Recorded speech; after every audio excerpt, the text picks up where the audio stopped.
Ayo, apa yang sebenarnya terjadi? Siapa yang nembak di Trisakti sebenarnya? Prabowo itu menculik atau tidak?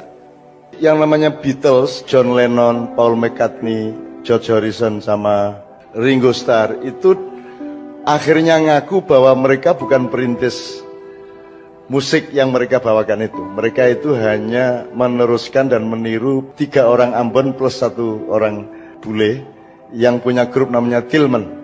Dan Tillman itu lebih bagus daripada Beatles, cuman sayangnya kulitnya tidak putih, sehingga mereka kurang mendapatkan pasar yang baik. Padahal mereka jauh lebih bagus daripada Beatles, dan ini diakui oleh Paul McCartney ketika dia bertengkar dengan John Lennon gitu. Saya melawan Soeharto 20 tahunan kira-kira, dan itu frontal. Anda makanya teliti, buka kelepeng-kelepeng. Yang frontal, yang terang-terangan siapa waktu itu, gitu loh. Tapi saya tidak pernah mendapatkan akibat apa-apa. Saya misalnya yang terakhir bikin gerakan sama Arief Budiman, sama Buyung Nasution, sama Rendra. Itu mereka bertiga kena akibat, saya enggak kok. Putaran waktu masa kini, masa depan, masa silam itu kan asal-usulnya karena Nabi Musa itu kan meguru nang Nabi Khidir. Orang anti sak semester wis diusir ora lulus. Dadi ming njupuk 3 SKS. 1 SKS kapal, loro SKS bocah, nomor 3 SKS. Mari Bapak. Mas Helmi mohon dipandu untuk beliau bisa bersama-sama ke depan sini. Silakan duduk Bapak. Ya, silakan duduk Bapak. Oke, saya selesaikan dulu Pak ya satu tema. Bagi teman-teman lain yang tadi terlanjur mendengar putaran waktu masa kini, masa depan, masa silam itu kan asal-usulnya karena Anda tidak punya masa depan kalau Anda tidak berpedoman kepada masa silam. Nah, kita tadi kembali ke Khidir tadi.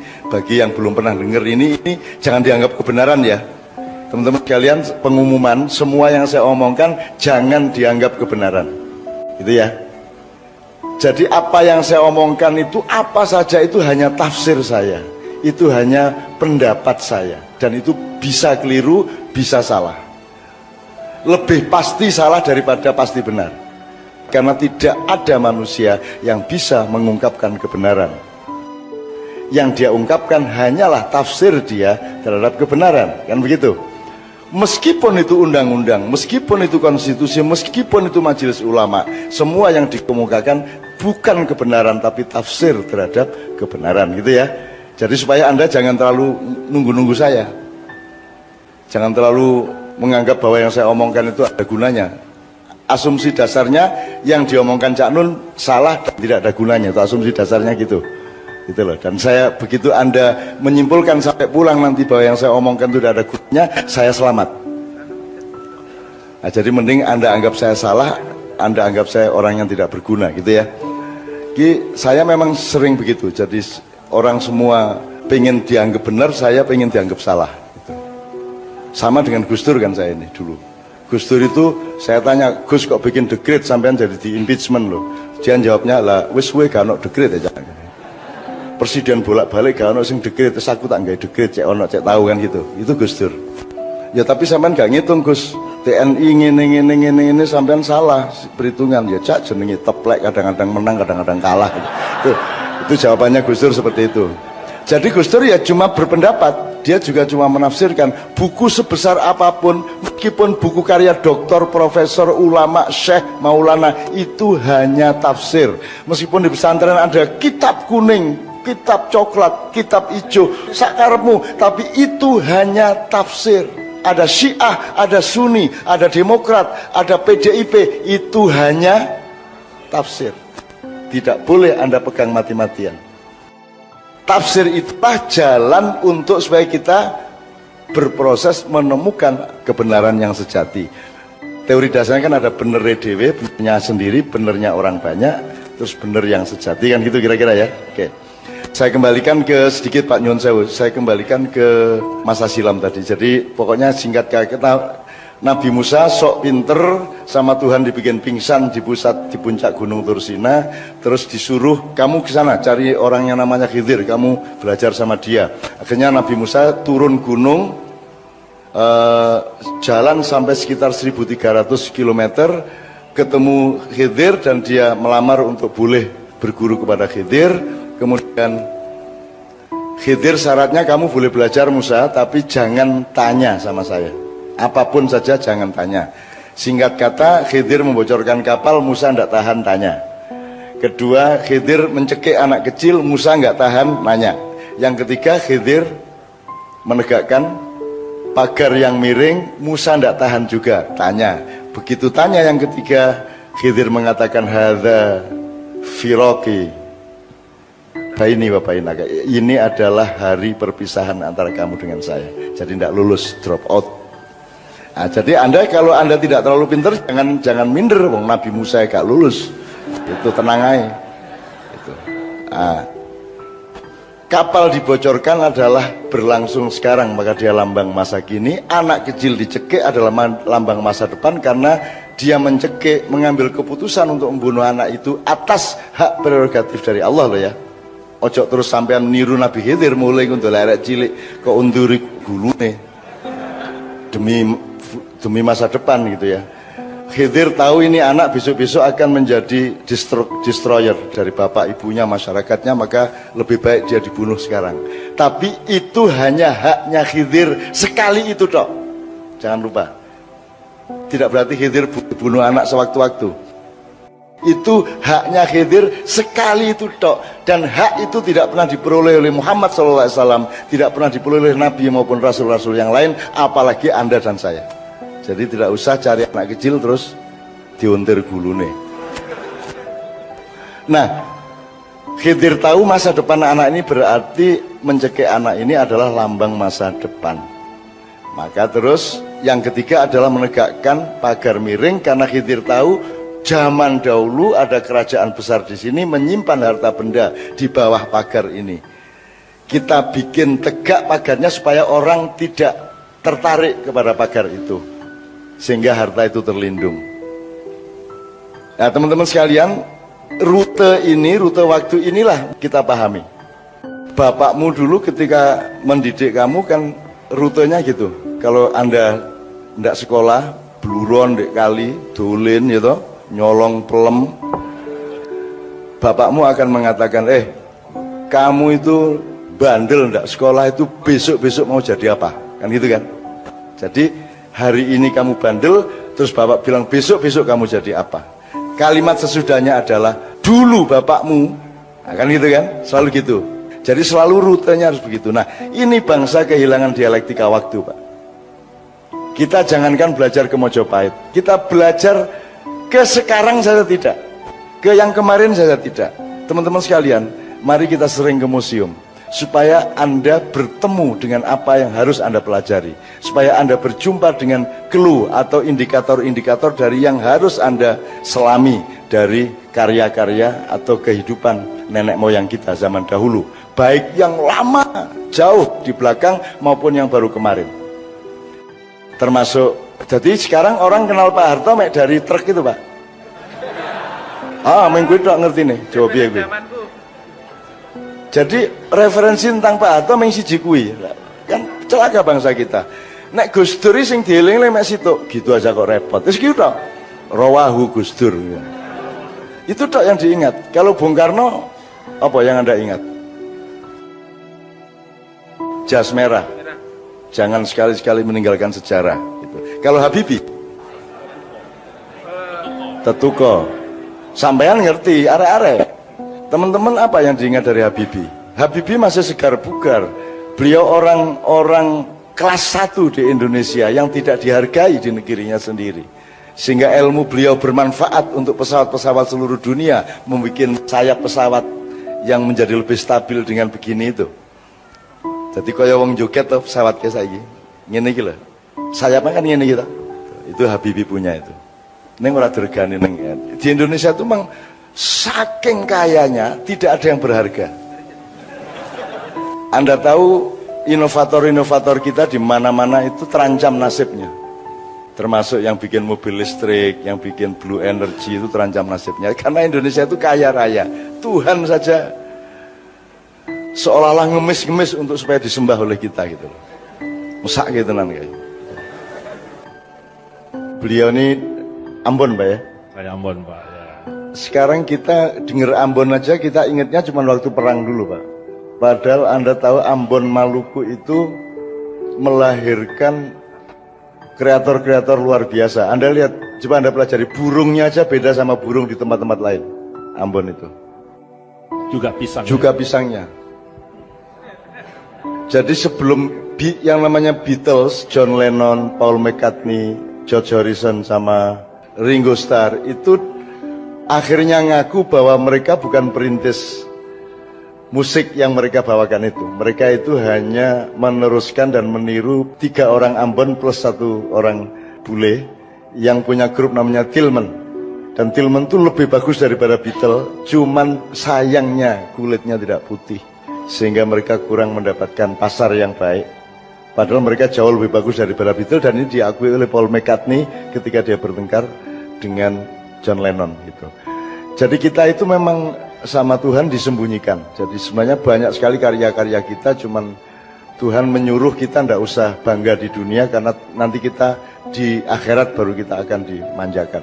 Kalau di dunia sial terus lah kira-kira gitu. Nah, orang Ambon luar biasa, kayaknya nggak ada orang Ambon yang nggak bisa nyanyi, Pak ya. Terus saya itu menyelidiki asal usul macam-macam seperti itu.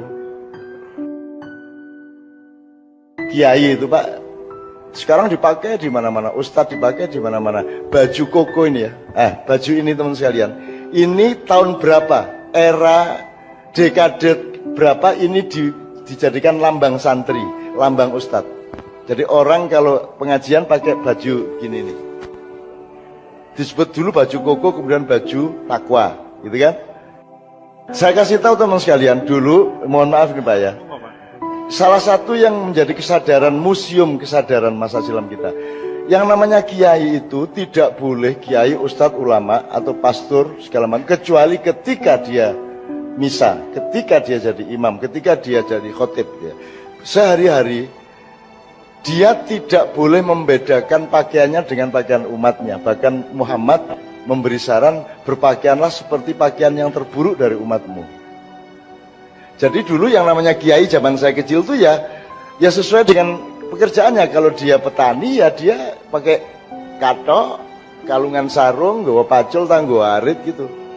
Sama dengan orang lain zaman dulu. Cuman begitu menjelang maghrib sampai ba'da isya dia ngajar ngaji.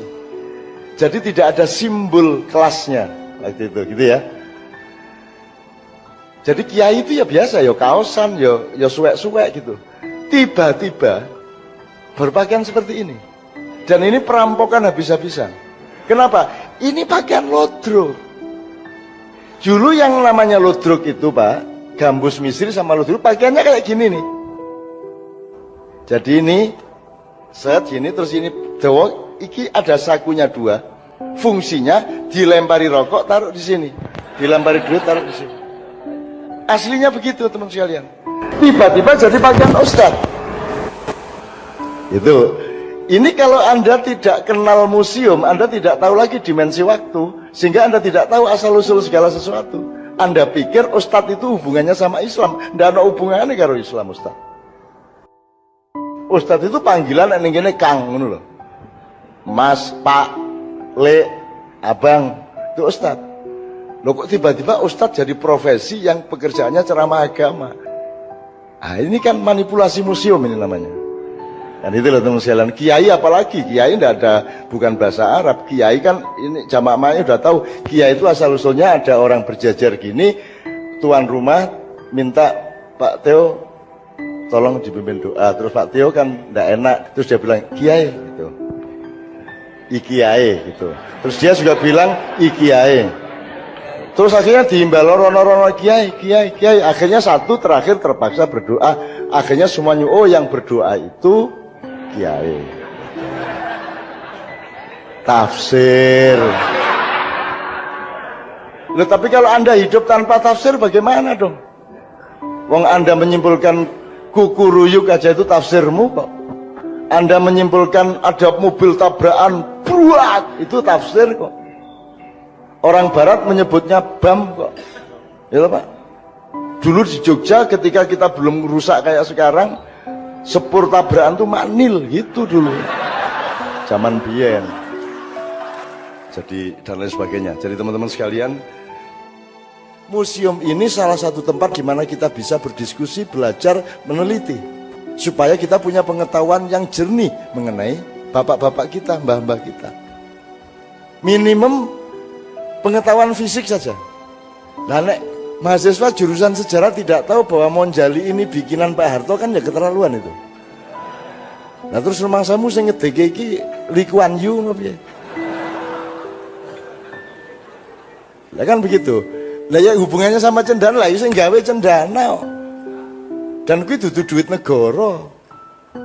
Gitu loh. Kalau Taman Mini itu pakai APBN, makanya di demo sehingga ada gerakan Malari tahun 74 yang dipimpin oleh Hariman Siregar, itu Taman Mini. Jadi kalau Anda anti Soeharto, yang harus Anda lakukan pertama adalah membawa pasukan ke Jakarta, Anda hancurkan itu Taman Mini Indonesia Indah. Nek ndak dihancurkan ya wis nggonono. Timbangane kos ya toh, wis dinggone dhewe ya toh gitu. Jadi saya tidak akan membanding-bandingkan siapa-siapa presiden kita apa sih ndak. Saya cuma menawarkan ayo sinau nek ngono rae didoleki rek. Bung Karno apike ning ndi, eleke ning ndi kan gitu. Pak Harto apike ning ndi, eleke ning ndi. Karena yang paling menakutkan memang Soeharto. Sehingga stigma keburukannya juga tinggi sekali. Sampai saya sering cerita di Ma'iyah itu, Tuhan saja terpengaruh sama Soeharto itu. Jadi kalau Ronald Reagan masuk surga itu Tuhan langsung gini, silahkan.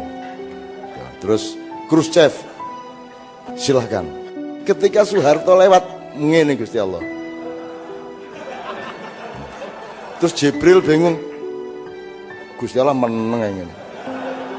Sampai Pak Harto lewat, tidak dilirik sedikit pun oleh Allah. Terus Jibril, ya Allah kenapa engkau tidak berdiri menghormatinya, sedangkan semua raja dan presiden yang lain engkau hormati. Terus Allah menjabril, kau niku goblok mubril, nek aku ngadeg kursiku dijopok iki jel. Tuh. Itu saking menakutkannya Soeharto. Kalau secara pribadi saya ingin menyatakan siapa bilang Soeharto menakutkan. Saya melawan Soeharto 20 tahunan kira-kira. Dan itu frontal. Frontal. Anda makanya teliti. Buka kelepeng-kelepeng. Yang frontal, yang terang-terangan siapa waktu itu. Gitu loh. Tapi saya tidak pernah mendapatkan akibat apa-apa. Saya misalnya yang terakhir bikin gerakan sama Arif Budiman, sama Buyung Nasution, sama Rendra. Itu mereka bertiga kena akibat, saya enggak kok. Jadi ketika mereka sudah ditangkap, ya saya enggak ditangkap. Terus Pangap lapor ke Mensesnek, Pak ini Pak MH belum bisa kita temukan. No. Terus dari Pak Murdiono, udah nggak usah ngurusin Cak Nun, dia sama saya di sini kok. Gitu. Lah saya sedang main gaple sama Pak Murdiono kok. Saya bukan politisi kok. Pak Harto tahu saya bukan politisi, sehingga saya ngomong sama dia bebas-bebas saja. Wallahi aku ngene iki karo Pak Harto rek. Ngene iki aku. Itu pun juga pakai teknik. Jadi pertama ngene. Pak nyun sewu nek Pak Ali Murtopo sian niku pripun ngene. Oh, Ali Murtopo ki ngene, Cak Nun ngene. Nek Beni Murdani. Oh, Beni ngono. Lho, nggih ta mosok ngoten. Ngono aku wae. Sikile munggah. Loh, mboten ngertos ya kula. Waduh, kula pikir anu ya ngono. Sikilku munggah gak kerasa to. Dek arep nesu ya ora iso to ya. Gitu loh. Jadi beliau akrab sama saya akrab sama beliau. Nanti tanya sama Mas Tommy, tanya sama Titik. Saya tidak kenal baik sama mereka, tapi Pak Harto pesen insya Allah sama mereka, saya tidak akan diapa-apakan karena Pak Harto tahu Cak Nun itu satu-satunya tokoh nasional yang melawan saya, tapi dia tidak punya kepentingan politik. Jadi saya tidak punya alasan marah sama dia. Oh, dia ngomong apa adanya, kan gitu. Itu yang ini saya bangga, rodok bangga didik lah. Ada alasan yang kedua, yang saya menyesal. Cak Nun itu satu-satunya tokoh nasional yang tidak pernah minta duit saya dan tidak pernah saya kasih. Menyesal saya. Lah iya, sampai gak tahu ngekei blas iki apa sampean. Suatu hari saya sama Mbak itu beli mobil bekas. Jadi mobil 14 juta lah, murah banget tau gue. Mobil apa ya? Troper bikinan itu loh. Troperan itu loh. Tak wanggut ke Jakarta ini, yuk mobil murah banget tapi di sini diisukan ini. Dibeliin Soeharto, ngono gitu. Aku terus suatu hari ketemu Pak Harto ketika saya minta dia turun, saya bilang sama Pak Harto itu suka ya orang masuk neraka ngono aku. Maksudnya pripun, Cak? Saya ini Pak, beli rumah nyicil, difitnah katanya dikasih Pak Harto. Aku tuku troper 14 juta Pak, elek koyo ngono jari sampean kei. Gitu loh. Pokoke aku duwe apa sampean kei? Aku tuku soto jarine sampean sing neraktir. Pokoke saya difitnah gitu terus. Nah, kalau sampean membiarkan orang-orang itu memfitnah, berarti sampean senang mereka ke neraka. Nah, supaya mereka tidak masuk neraka, wujudkan itu, ngono aku. Ya, aku ngomong Pak Harto, oh sampean iku iso ae kan gitu ya. Ya tapi kan apa mungkin dia terus ngasih saya duit? Wong saya guyonnya sampai seperti itu sama dia, makin tidak berani dia ngasih saya. Dan itulah penyesalan saya sampai sekarang. Dan Pak Harto rokokan kelobot dawa iko. Gitu loh. Pak Harto menjadi manusia, masalahnya bukan soal berani tidak berani. Saya ini kemana-mana membuat orang yang di depan saya jadi manusia dan dia merdeka sebagai manusia di hadapan saya. Apa adanya kamu saya terima. Agamamu sakarepmu, gak mer urusan aku. Gitu loh. Semua orang menjadi merasa bebas. Jadi yuk kita pelajari yuk. Yuk kita pelajari. Reformasi aja sekarang saya ingin ada orang yang bisa berceramah menjelaskan reformasi seminggu aja. Dari tanggal 12 Mei sampai tanggal 20 Mei. Siapa yang bisa cerita? Dokter mana? Ayo. Apa yang sebenarnya terjadi? Siapa yang nembak di Trisakti sebenarnya? Prabowo itu menculik atau tidak? Siapa yang punya fakta sini? Siapa yang membuat Pak Harto mau turun? Siapa yang murui dia ngomong gak paten? Sapi turute. Tidak ada penelitian, jadi kita ini mau bagaimana jadi bangsa wong kita tidak mau melihat kenyataan secara objektif. Museum ini adalah pintu gerbang supaya kita ini tahu persis apa yang kita alami sebagai bangsa. Kan begitu? Itulah gunanya museum. Makanya menurut saya sih nggak usah pusing-pusing bahwa anak muda sekarang dekaden, nggak apa-apalah. Nanti kan suatu hari dia akan berubah juga. Tenang aja. Dunia tidak dirubah oleh semua orang. Cukup 5% sudah cukup. Gitu loh. Yang penting sering-sering orang ngumpul gitu aja, Bu. Yang penting sering ngumpul, Bu ono jaran kepang, Bu apa pokoknya terserah lah. Yang penting sebanyak mungkin orang sering ngumpul di sini itu sudah cukup. Muatannya percayalah kepada mereka semua. Percayalah kepada semua orang. Yang penting sering ngumpul. Intinya kalau menurut Islam, pokoknya nomor satu silaturahmi. Sebanyak mungkin mempersambungkan orang dan orang, gitu loh. Entah bagaimana caranya, apapun bentuknya, sebanyak mungkin diselenggarakan, sesering mungkin diselenggarakan orang pada ngumpul seperti ini. Nanti ada blessing in disguise, ada titik temu yang tidak disengaja. Itu. Oke, teman-teman sekalian, waktu sudah malam, kita nyanyi bareng yuk. Medley Nusantara yuk, bareng-bareng yuk. Bismillah. Ini kalau diturutin kan enggak pulang tuh sampai pagi ini, karpe. Tapi cukup ya Mas ya. Pak Muzamil tolong kasih poin yang terpenting mengenai pentingnya masa silam, pentingnya nasab, pentingnya kesadaran sejarah. Sebelum kita nyanyi bersama-sama. Mas tolong jadi. Okay. Baik, terima kasih. Jadi Al-Quran yang mengajarkan kita untuk menghargai sejarah. Dan Al-Quran Bu yang mengajarkan kita supaya ada museum. Gitu ya. Itu ajaran Al-Quran. Jadi museum ini sangat islami. Dan itu salah satu perintah dari Allah Subhanahu Wa Taala. Insya Allah semua teman sering membaca surat Yasin. Surat Yasin ayat 12 Allah berfirman, Inna nahnu nuhyil mauta wa naktubu ma qaddamu wa atharahum wa kulla syai'in ahsaynahu fi imamin mubin. Wah, hebat-hebat ini sudah. Inna sesungguhnya kami, nahnu kami, nuhyil mauta akan menghidupkan orang-orang yang sudah mati. Sudah lewat. Nah ini, wa naktubu ma qaddamu, dan kami menulis apa yang telah mereka lakukan. Nah itu ya. Jadi Tuhan penulis sejarah. Loh iya, Tuhan S2. Oh iya, penulis sejarah.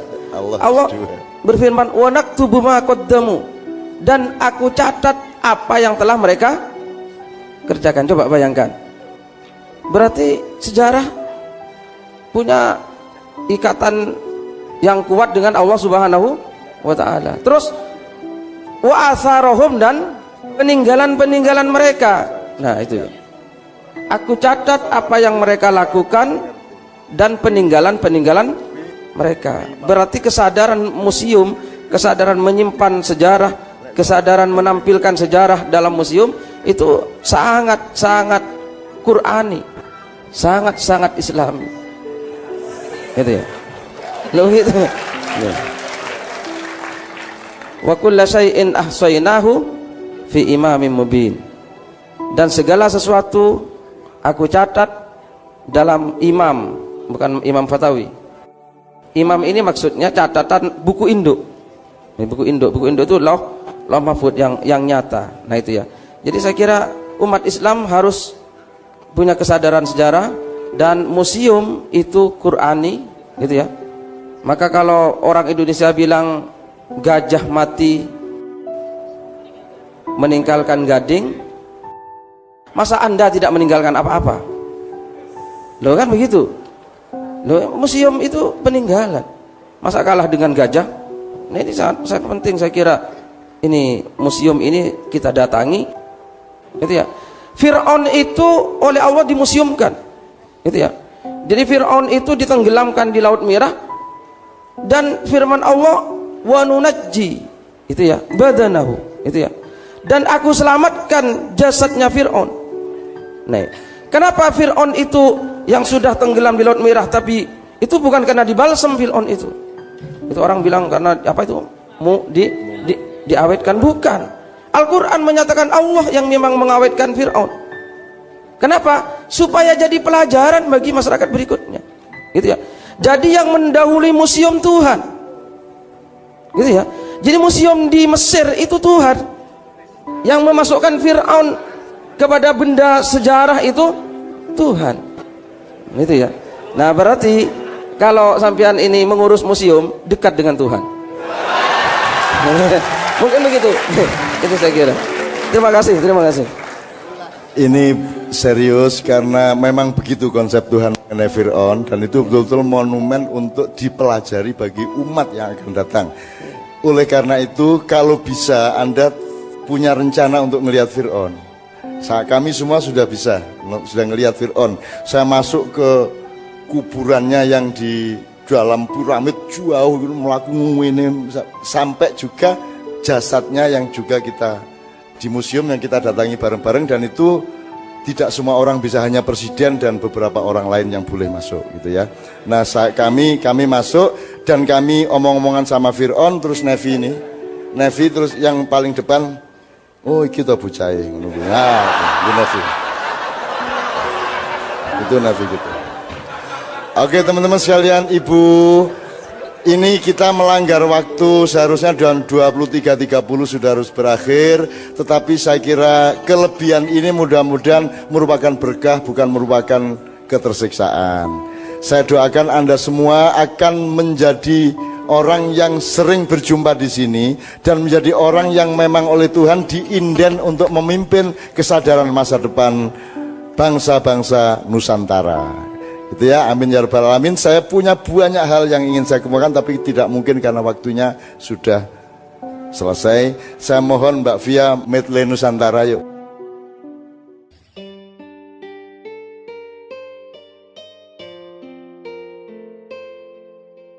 Jadi nek iso kon awakmu kudu ro nek sing jenenge yang menerima ilmu itu bukan hanya pikiranmu. Ini kesalahan peradaban dunia. Pendidikan dipersempit menjadi sekolah, ya tak? Sekolah dipersempit menjadi sarjana. Terus rumangsane sarjana itu wis prestasi lah durung sih. Itu dan seterusnya, jadi kita ini sedang mengalami penyempitan yang luar biasa. Nah, padahal yang menerima ilmu itu sadurunge akal melakukan rasio, melakukan dialektika, melakukan pemahaman sebab akibat dan sebagainya, sudah ada yang belajar sebelum akal. Misalnya awakmu ndek jero wetenge mbokmu kok terus metu iku sapa sing muruki?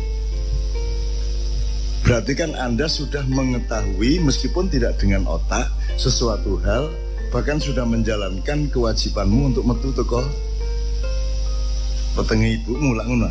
Sing muruki sapa? Apa gak sikil musik iku piye? Kok sirahmu, waduh gaya ndasmu lah sewen lan ya. Sing aku paling kagum iku lho, begitu lahir ceprot didusi diadani ngono iku terus mari ngono mulai disusoni iku lho, ibune iku lho gak tau muruki. Nah, nyusu ya carane ngene, lambemu bukaan. Nah, terus ibumu ngajari tak gak? Tapi bisa nggak engkau melakukan itu? Nah, kan nek di sekolah kan tadarus roh mari ngono ta'alum memahami sing dirui, mari ngono takrif mendalami, baru takdib atau takmil ya, baru melakukan.